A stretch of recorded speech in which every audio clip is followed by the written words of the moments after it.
I wanted to be a games journalist,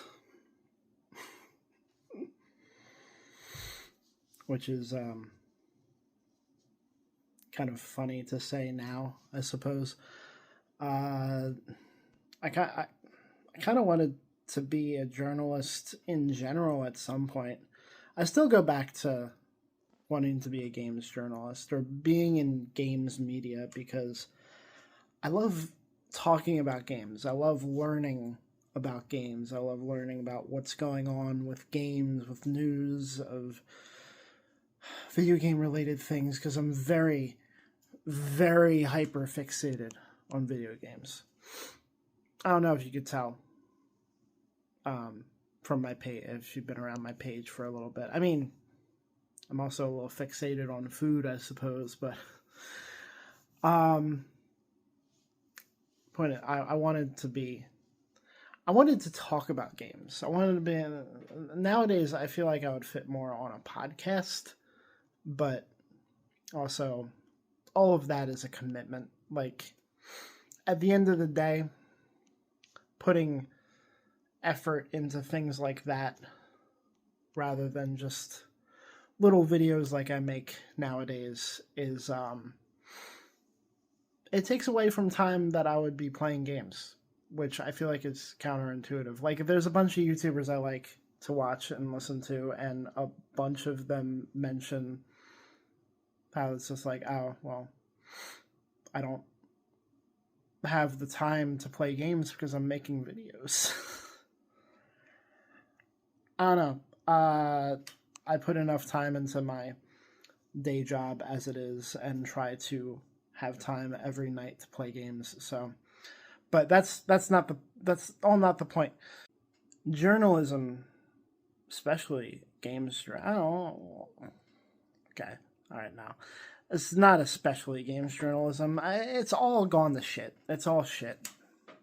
It's all so bad. It's all so cooked.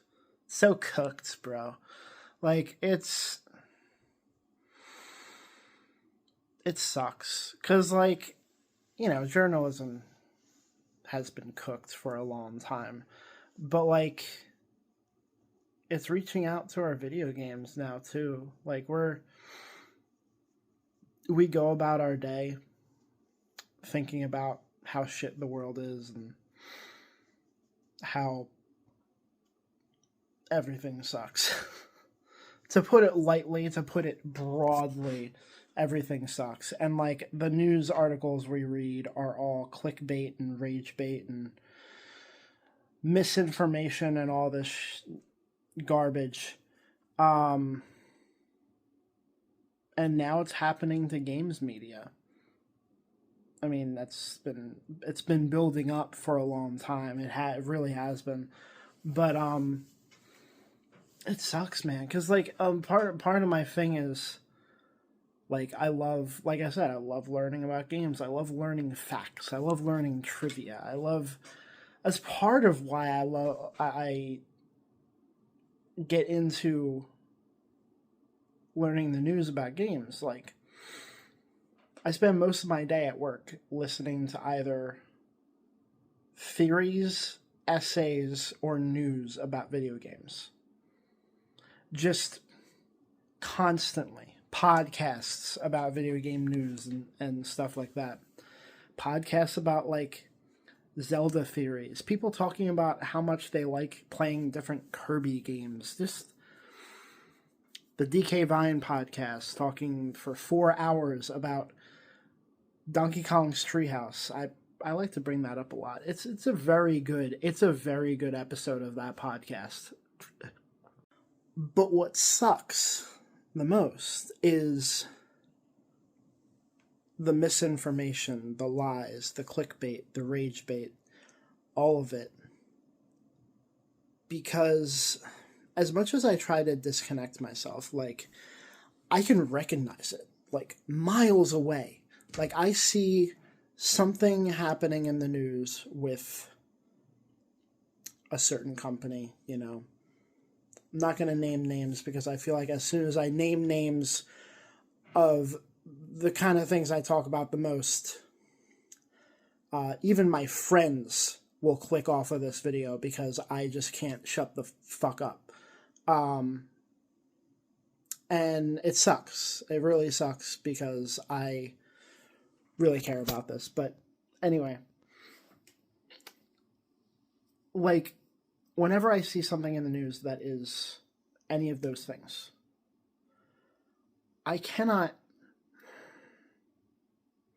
like I was saying, I see it coming a mile away, and I want to warn people, right?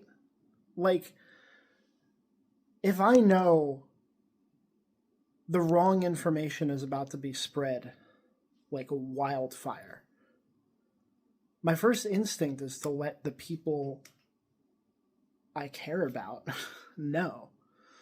To let anybody I can know what's about to happen. My first instinct when I hear the wrong information is to correct it. And there's just so much wrong information. There's just so much sensationalized hyperbole out there. It's so frustrating. It's so frustrating. It's so annoying to deal with on a daily basis. And I hate it. I hate it so much. Well, like I said, I've been trying to, see it coming and warn people about it, but the companies I know the most about are controversial now, I guess. So, thankfully, we now have an example of a media darling company that is under fire for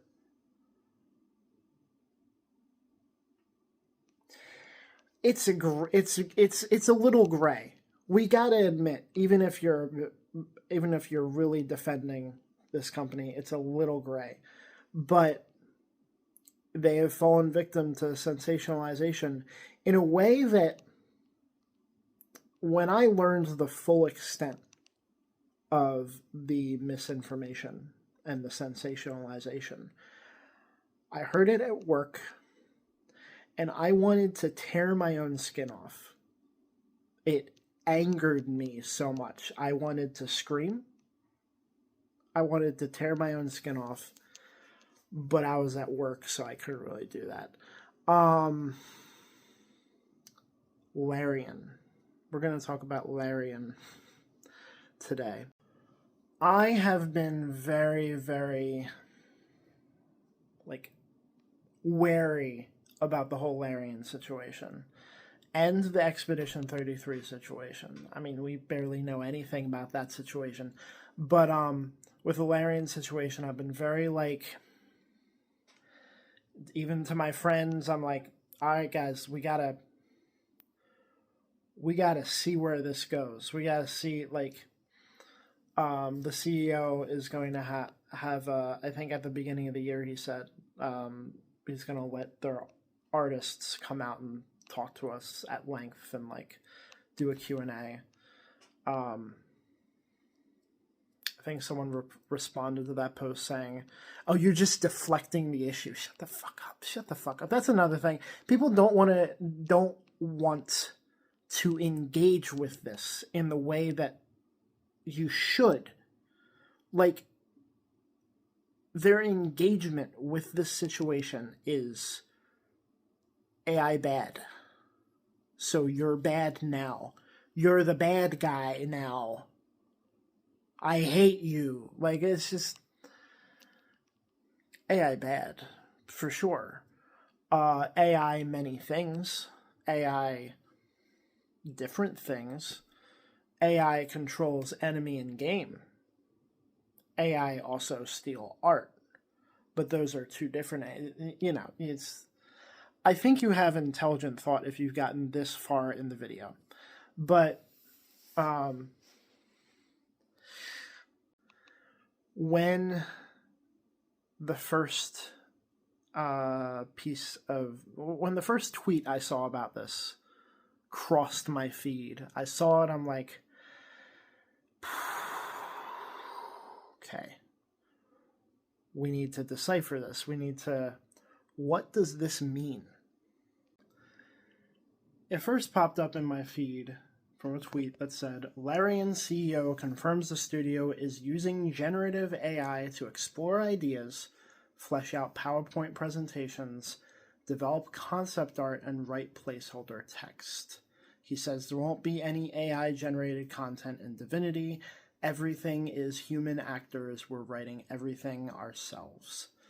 So, I clicked the link. The article is now paywalled. I don't think it was always paywalled. That's very interesting. It's by fucking Jason Schreier. Alright, so from the video I was watching, it's called Larian is the Enemy Now by Legendary Drops on YouTube. I found the transcript of the article that I was once able to read just fine. Very cool, Jason Schreier.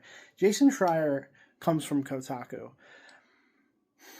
He's made some good reports. He's made some good drops over the years, but he has clearly fallen to the rage bait, clickbait virus because, like, as much as I hated Kotaku, as much as I still hate Kotaku, I still liked Jason for the stuff that he did on occasion.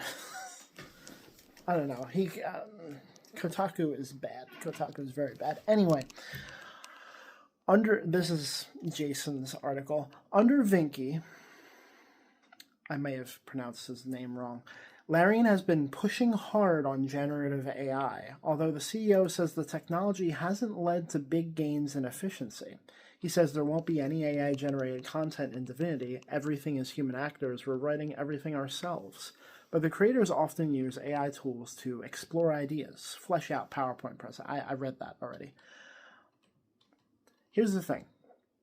The use of generative AI has led to some pushback at Larian, but I think at this point everyone at the company is more or less okay with the way we're using it, Vinky said. So we had the outrage, we had the clicks, we had the trending, we had the just a hot topic about it.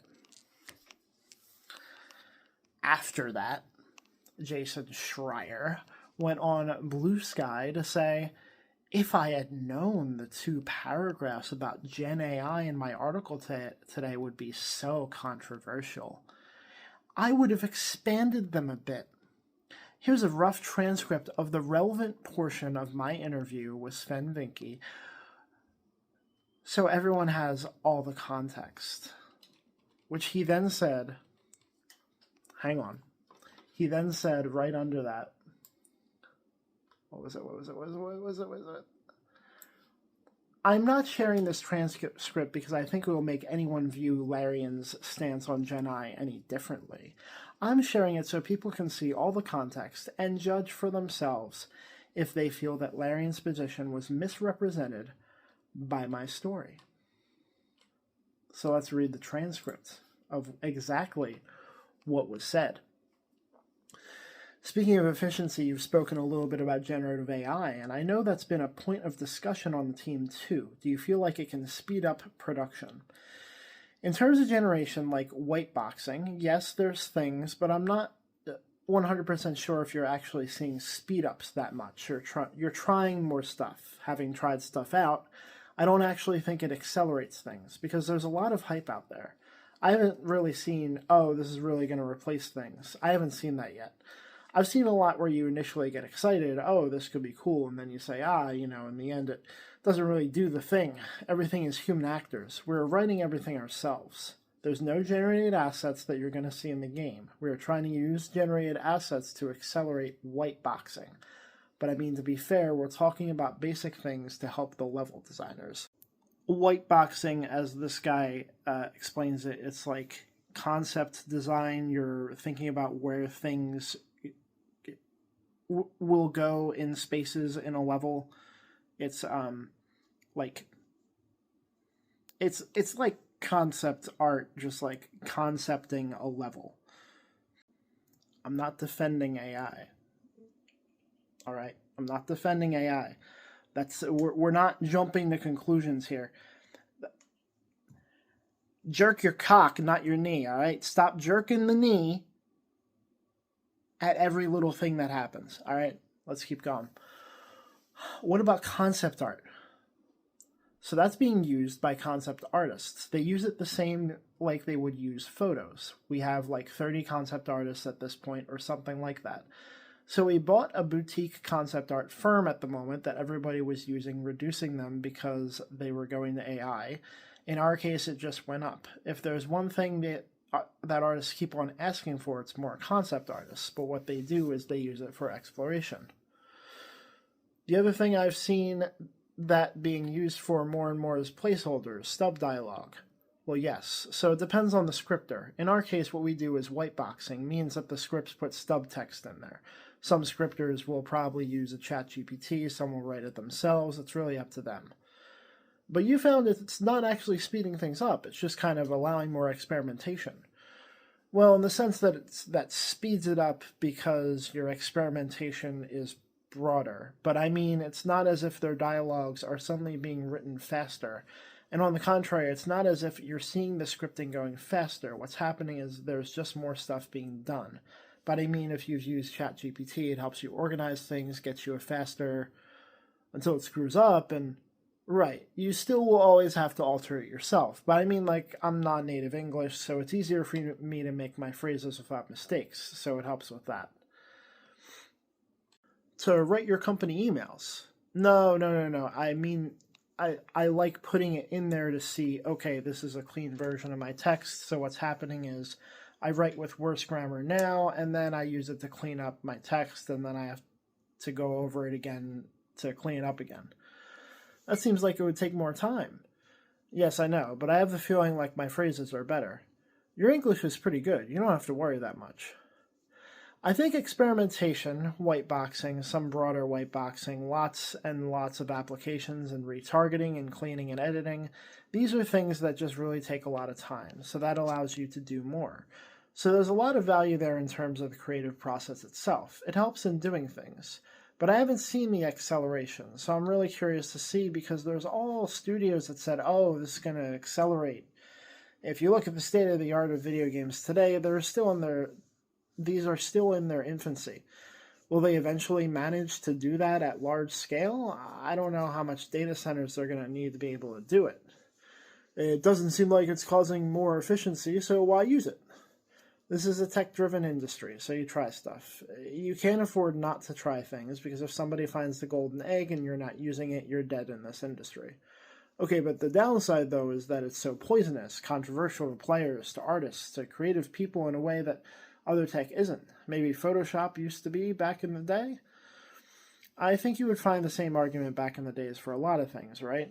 Anything that has been automated, has always considered.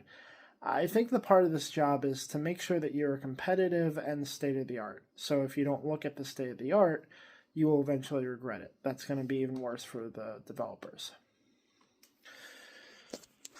So Jason fucking Schreier translated that to Larian is pushing hard for AI, which caused Sven to go on Twitter and be like, no, we're not.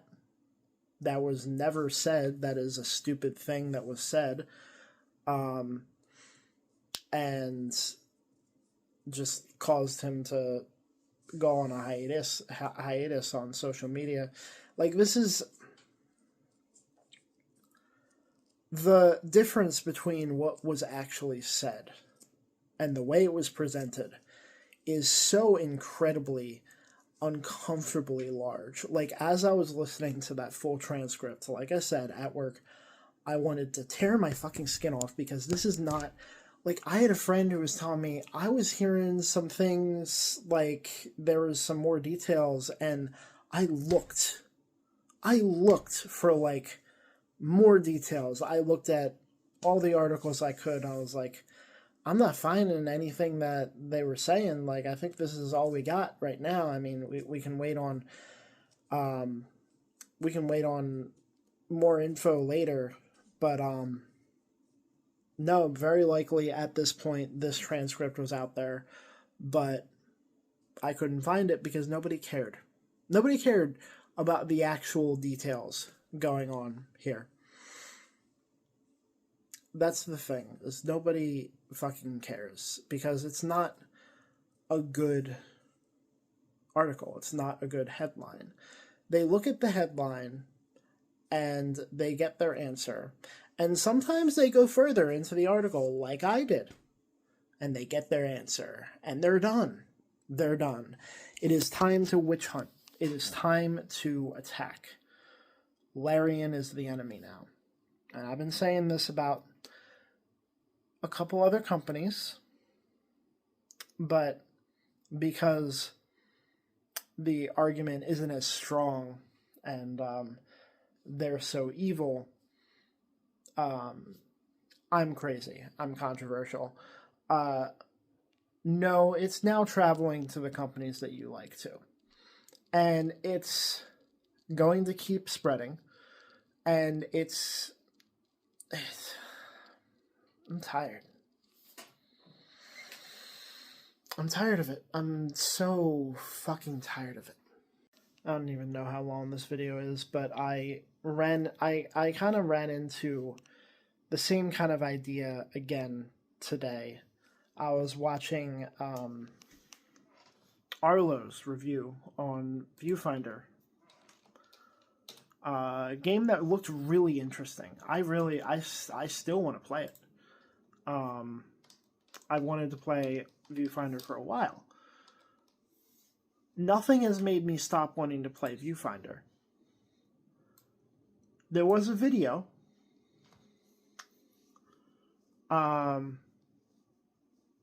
There was a clip from a stream that Vinny Vinesauce did of this game, and he heard 2 lines of dialogue, and he immediately muted the voice acting and the dialogue. I see a comment right here. The game that inspired Prime 4's dialogue. Flashback to Vinny Vinesauce having to put the game's voices on mute. Skill issue? The dialogue was great. I don't need a character commenting on everything that happens in a game and taking me out of the experience. You can barely even react to what's happening on screen before the playable character goes, "Wowee, did you see that? Like, thanks, I have eyes. I don't want to feel like I'm playing through an episode of Dora the Explorer." That's not at all what it is. You're just following the apparently Vinesauce trend. The characters react to things because in real life you'd react to things, and the characters are written realistically. Shocker. Is this the let's just mute the dialogue game? That Vinny clip lives rent-free in my brain.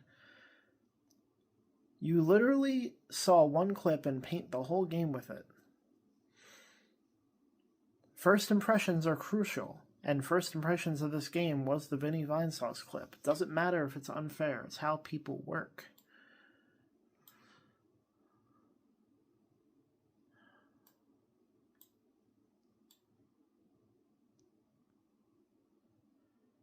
It's so much better than that description gives it credit for, but sure, I guess. Nope, the dialogue is critical and, like, actually really good. A really unfair reputation because almost none of the other writing in this game is like that beyond a brief bit in the beginning, yet people treat this game like it's Forspoken. I played this game on PC a while ago, and the idea of someone wanting to mute the dialogue is just insane to me. I muted the dialogue about 2 minutes in, never turned it back on. I will take your word that it gets better, but I will not trust it was good. What does that mean? The reason the clickbaiting, the everything is working is because people can't think for themselves. It's literally, nice opinion. Did you get that from a YouTuber? Like, yes. Most people fucking did. Like, most people just watch a video. Like, it's happening with Kojima too. Kojima. Like, there was a video a while ago. I can't find it anymore. By the person that made it. I look on their page that I can't find the video anymore. It got a lot of arguments against it. It was a video about how Metal Gear owes everything to one of its writers more than it does to Kojima. There were some very good arguments against a lot of the points in that video. I can no longer find the video, so I can only assume the person who made it agrees with that sentiment. But ever since that video, I've seen more and more people be like, Kojima likes to really is full of himself, isn't he? He likes to put his name on everything, you know? This whole idea of we shouldn't treat developers and directors as gods. Like, there's so much more than just the one guy. The reason Kojima put his name on everything is what came to pass with Konami. He was afraid with the way technology was going. He is pretty prophetic with a lot of this stuff with technology and the way trends are going. He was afraid that his name would be erased. He didn't want to diminish the work of his team. Nobody who I guarantee you that most people who praise Kojima are not saying fuck his entire team. You get he is nothing without his team. He was unable to create Death Stranding until PlayStation helped him build a team. Once Konami let him go, he lost his team. He couldn't make anything. Nobody is saying Kojima is the end-all be-all. But the director of that team directs where the project is supposed to go. The thing that I've been seeing more about him lately is this idea that he shared about Death Stranding 2, about how he changed it to be less good. That it was too good, he had to make it more bad. Because he's weird. He's wacky. That's Kojima for you. That's the Kojima experience. Once again, let me read the full quote from the interview. Is there something essential that you learned from him over the course of development? Talking about Kojima. There's a key moment where we had a discussion, probably halfway through when we were doing the game, where he came to me and he said, "We have a problem." Then he said, "I'm going to be very honest. We have been testing the game with players and the results are too good. They like it too much. That means something is wrong. We have to change something." And he changed stuff in the script and the way some crucial stuff happens in the game because he thought his work was not polarizing and not triggering enough emotions. And he said, if everyone likes it, it means it's mainstream. It means it's conventional. It means it's already pre-digested for people to like it. And I don't want that. I want people to end up liking things they didn't like when they first encountered it, because that's where you really end up loving something. And that was really a lesson for me, not doing stuff to please people, but to make them shift a little bit and move them. Putting beside the whole, if everyone likes it, it means it's mainstream, move on to the next line, get that idea of mainstream out of your head. It means it's conventional. It means it's already pre-digested for people to like it.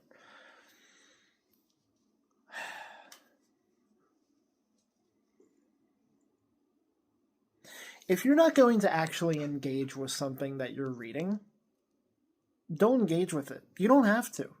You don't have to. You're just making yourself look stupid, honestly.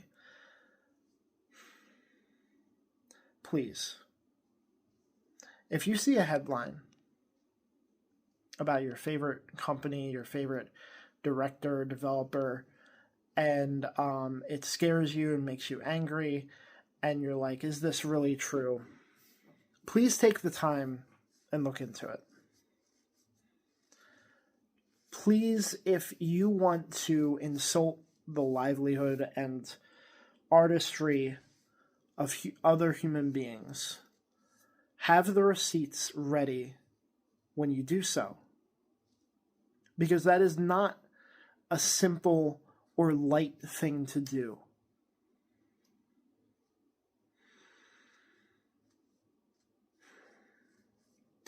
I wish people would engage with things with the strength that they hate them.